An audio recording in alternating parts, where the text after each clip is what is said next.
Assalamualaikum warahmatullahi wabarakatuh.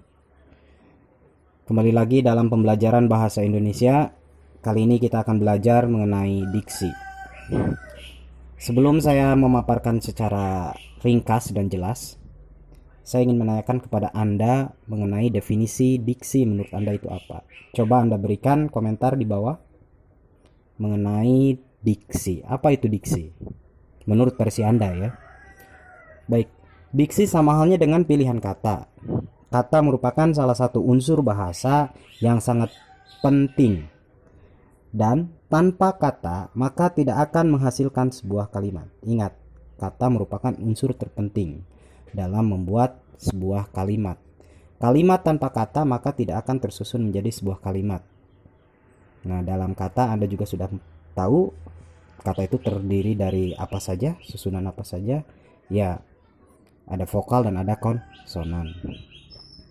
Dalam materi diksi ini ada beberapa hal yang perlu Anda pelajari serta kuasai. Di antaranya ada kata-kata yang memiliki persamaan di beberapa bagian.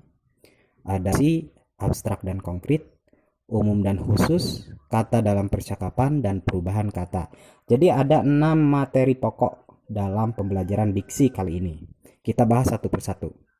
Kata-kata yang memiliki persamaan di beberapa bagian, mungkin ada beberapa di antara Anda yang sudah bisa menebaknya. Apa saja? Pertama atau kesatu ada sinonim, kedua antonim, ketiga homonim, keempat homopon, dan yang kelima homograf. Nah, mungkin istilah sinonim dan antonim Anda tidak asing lagi ya dengan istilah tersebut. Tapi mungkin ada beberapa orang atau di antara Anda yang belum memahami apa yang dimaksud dengan homonim, homopon, dan homograf. Kita akan bahas satu persatu. Sinonim. Sinonim itu apa? Ya, persamaan ya. Persamaan kata atau arti. Saya beri beberapa contoh, Anda bisa melihat di layar ya. Kalau haus sama dengan apa? Dahaga. Aku sama dengan saya. Abdi sama dengan kuring. Ya, dan masih banyak contoh yang lainnya. Yang kedua adalah antonim. Nah, antonim ini adalah lawan kata atau lawan arti ya. Kalau tinggi, lawan katanya apa? Pendek. Oh, salah. Kalau tinggi, lawan katanya rendah. Bagaimana kalau laki-laki dan laki-laki lawan katanya apa? Perempuan. Kalau cantik, lawan katanya apa? Jelek. Oh, salah, bukan jelek. Cantik lawan katanya adalah ganteng. Karena laki-laki juga lawan katanya perempuan. Maka begitupun dengan cantik, kata sifat cantik dengan kata ganteng. Itu lawan kata cantik yaitu ganteng. Berikutnya adalah homonim. Homonim adalah suatu kata yang memiliki arti atau makna yang berbeda, akan tetapi lafaz atau ejaannya sama. Ingat ya, lafaz dan ejaannya sama. Rapat. Nah, rapat ini bisa saja untuk pertemuan, bisa berdekatan, bisa racun atau dapat. Dan masih banyak contoh yang lainnya Anda bisa lihat di layar. Anda juga bisa mencarinya, beberapa contoh lainnya. Yang berikutnya adalah homofon. Apa sih homofon?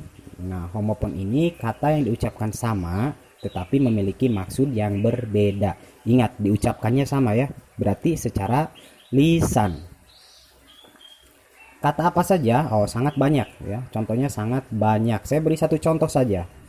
Kata bang. Nah, bang mau pergi kemana?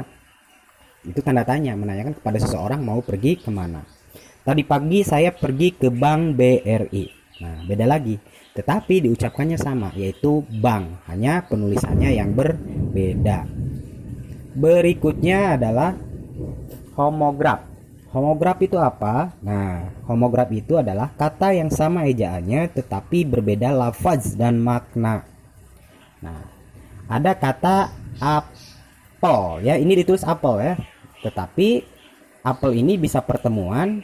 Nah, apel merupakan pertemuan dan apel merupakan buah. Jadi dituliskan sama, tulisannya sama. Hanya cara membacakannya, mengucapkannya itu berbeda.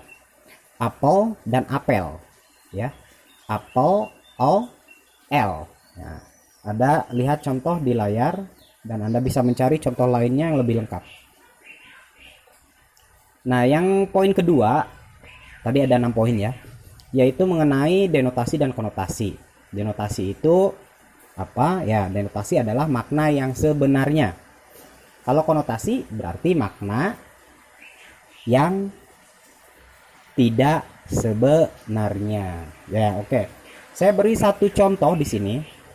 Ada kata kunci kupu-kupu. Kita buat denotasi dari kata kunci kupu-kupu. Banyak kupu-kupu berterbangan di taman kota. Merujuk kata kunci kupu-kupu adalah sebuah ini binatang ya, binatang yang cantik yang biasanya hinggap di bunga-bunga. Sedangkan konotasinya, kata kuncinya kupu-kupu ini adalah, saya beri contoh, kupu-kupu malam itu ditangkap petugas transit. Nah, kupu-kupu ini merujuk kepada hal yang lain. Nah, Anda bisa pelajari tentang ini dan bisa mencari beberapa contoh lainnya. Di sini juga ada beberapa contoh, silahkan Anda pelajari. Yang poin ketiga adalah kata abstrak dan konkret. Nah, abstrak ini mungkin yang ada dalam pikiran Anda ini suatu hal yang gaib sifatnya atau bagaimana? Nah, tentu saja tidak ya. Ini keterkaitannya dengan pembelajaran bahasa Indonesia. Nah, ketika kita melihat definisi, abstrak merupakan suatu yang tidak nampak, tidak terlihat oleh panca indera. Nah, sesuatu yang tidak tampak, tidak terlihat oleh panca indera. Ya, susah sekali dibayangkan. Berapa jumlahnya, berapa kekayaannya misalnya ya. Nah, ini ada contohnya di sini. Pak Haji Muhyiddin merupakan salah satu warga kaya di Kampung Sawo. Anda harus bisa mencari kata kuncinya. Mengapa disebut abstrak? Salah satu warga kaya. Nah, kaya. Di sini ada kata kunci kaya. Salah satu warga kaya. Nah, kekayaannya seperti apa? Apakah punya mobil 5, rumah berlantai 5 atau bagaimana? Ini tidak bisa dijelaskan secara spesifik. Ini tidak dijelaskan secara spesifik, maka disebut abstrak. Yang kedua adalah konkret. Nah, konkret ini lebih spesifik, lebih mudah diserap oleh panca indera. Nah, contohnya, Pak Andi memiliki rumah 5 lantai. Oke, Pak Andi memiliki rumah 5 lantai. Kata kuncinya adalah rumah. Gary baru saja membeli mobil baru. Nah, ini juga contoh konkret, lebih spesifik. Meskipun tidak disebutkan jenis mobilnya apa, itu tidak masalah. Yang terpenting adalah kata kunci mobil. Kalau diubah menjadi Gary baru saja membeli kendaraan baru, nah itu baru termasuk ke abstrak karena terlalu luas cakupannya.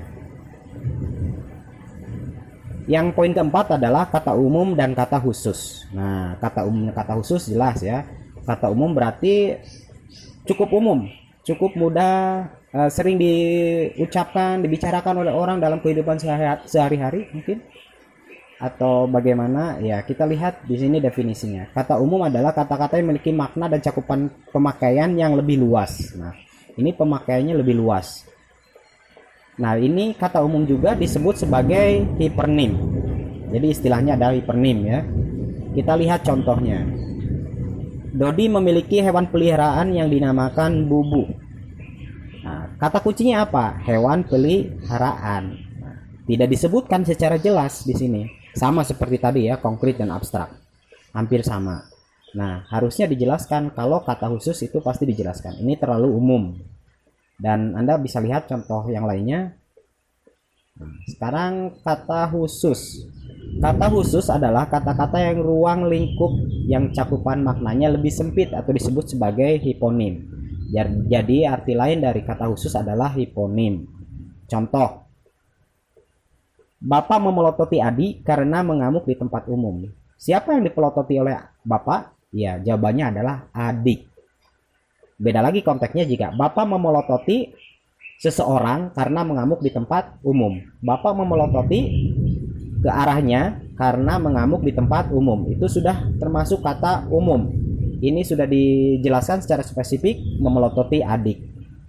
Jadi intinya harus ada kunci, ada kata kunci yang menunjukkan bahwa oh iya, ini sudah sangat spesifik nih, sudah disebutkan namanya misalnya, identitasnya, atau sebuah tempat disebutkan dan sebagainya. Yang terakhir adalah populer dan kajian. Nah, populer dan kajian, kalau populer ini tentu saja populer ya.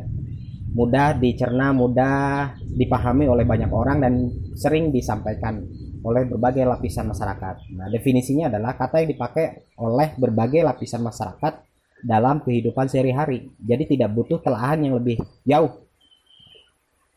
Sedangkan kajian adalah kata yang perlu ditelaah lebih jauh lagi maknanya, karena tidak bisa langsung dipahami oleh semua orang. Nah, biasanya kajian ini bahasa-bahasa yang terdapat dalam karya tulis ilmiah atau yang sifatnya lebih ke baku ya, sesuai dengan kaidah kebahasaan. Biasanya Anda bisa mencari jawabannya di Kamus Besar Bahasa Indonesia atau KBBI. Ini contohnya. Nah, di dalam tabel dilihat, sini ada beberapa contoh seperti kata besar. Nah, ini populernya besar ya, tapi kajiannya makro. Coba Anda tanya kepada nenek-nenek atau bapak-bapak atau kakek-kakek, tahu tidak makro itu apa? Mungkin akan bingung, tapi kalau ditanya besar, oh ya tahu besar itu seperti apa gitu. Nah, ini salah satu contoh yang disebut dengan populer dan kajian. Nah, itu dia untuk pertemuan hari ini mengenai pembelajaran diksi. Untuk lebih lengkapnya Anda bisa baca PowerPoint yang saya bagikan atau materi yang saya bagikan di Google Classroom. Tetapi sebelum saya tutup video ini atau pembelajaran tentang diksi, saya memberikan tugas kepada Anda untuk mencari beberapa contoh dari ke-6 yang sudah saya sampaikan tadi, 6 poin. Membuat contoh dalam bahasa Indonesia dan bahasa daerah Anda masing-masing. Sekian. Terima kasih. Jika ada pertanyaan silahkan ungkapkan di dalam kolom komentar. Sekian, terima kasih. Assalamualaikum warahmatullahi wabarakatuh.